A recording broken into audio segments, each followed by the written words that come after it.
So guys, we're back. Um, I want to go over my experience using Crossfire for the first time with the R9 270X's. Um, I've been building PCs since 2000, um,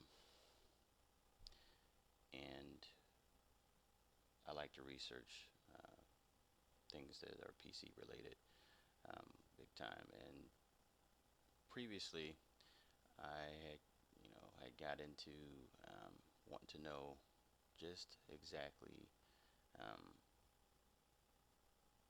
you know how much performance can be had by using dual graphics.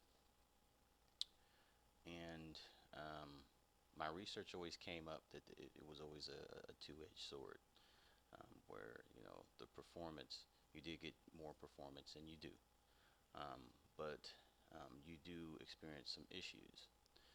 Now, my first experience with using dual graphics was with some GTX 560 Ti's and SLI. And for the most part, um, the experience was, good. Uh,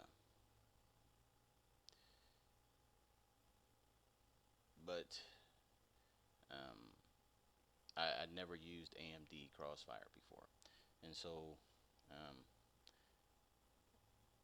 that's what this whole thing is about. I get an alarming amount of requests for people to tell me or tell them my opinion on whether or not they should crossfire R9 270X's. Are these worth crossfire? So I'm going to answer that in this video. Um, the experience has been a two-edged sword. Um, while while the performance is absolutely there, it's better than a 1280 one R9 280X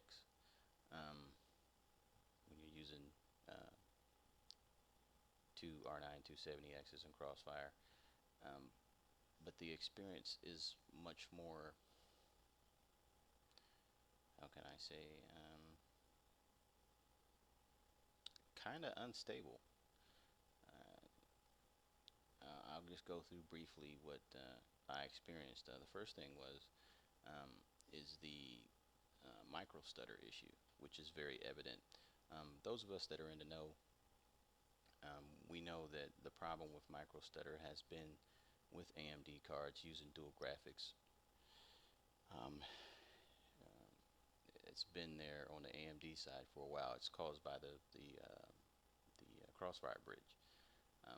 How AMD has implemented this technology, it causes a micro stutter, and some people are more attuned to it than others, and I'm definitely one of those people that is attuned to it. So, um, second thing is whenever I would disable my crossfire on my desktop icons would randomly rearrange, no matter which card was in the PCI Express 16 slot.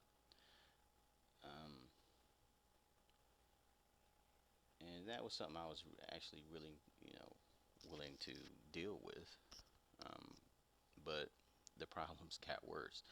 Um, I would experience random black line artifacts in games, um, and it could only be fixed by either turning down the shadows, or turning up the shadows, or restarting my video game.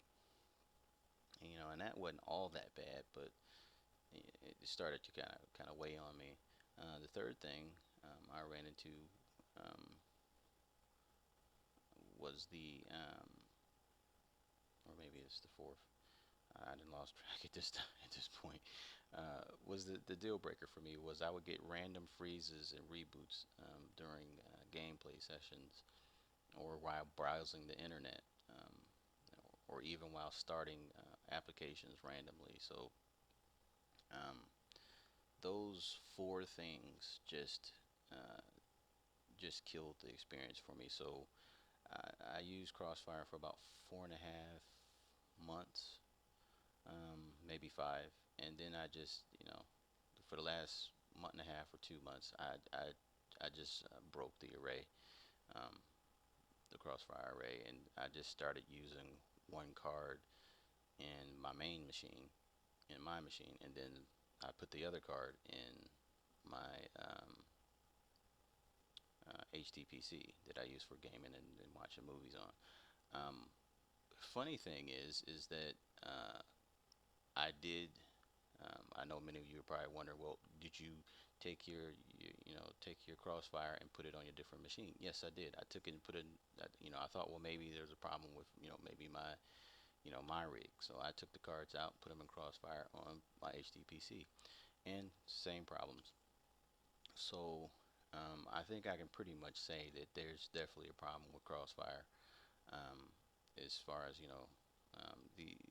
a lot of those problems I could forgive, but the random game freezes and the random reboots, and then I would get even black screens, blue screens sometimes, and I would have to literally reboot, hard reset my computer, and I couldn't deal with that stuff. So um, that you know that is what it is. So what I did was I just, as I said, I broke the array, and the odd thing is, um, the cards on their own, all those problems went away. The systems were rock solid with both cards. So that's been my experience with Crossfire. Now, I did mention earlier that I had used SLI in Crossfire, those GTX 560 Ti's, and I used those for about 2.5 years, and I never experienced these kind of problems. Um, the biggest caveat with using dual graphics is, and I still believe, as what I had researched before I had even got into using dual graphics, is that using a single card is way more stable in games and everything that you do, than using two.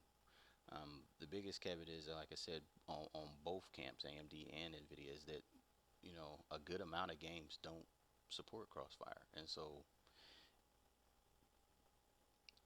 it kind of um, defeats the purpose of having two cards.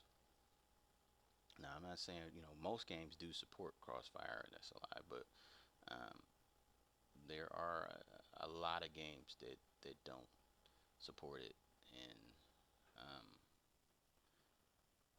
so that can be very, very off-putting for people. And so, um, what are my recommendations? Well, my recommendations would be to um, save your chips, guys. Get your one R9 280X. I think they're going for $310, as low as 310 bucks, or actually as low as 300 bucks on Newegg that I've seen them for. I think Sapphire has one. Yeah, it's $300, 299. Um, so if you get two R9 270X's, I think they're 200 bucks a piece. So that's 400 bucks right there. You will get about 7 to 10 more frames in games if you go the Crossfire route, but Crossfire, using the Crossfire bridges, the cards that actually utilize those, you're going to experience the micro stutter. You're going to experience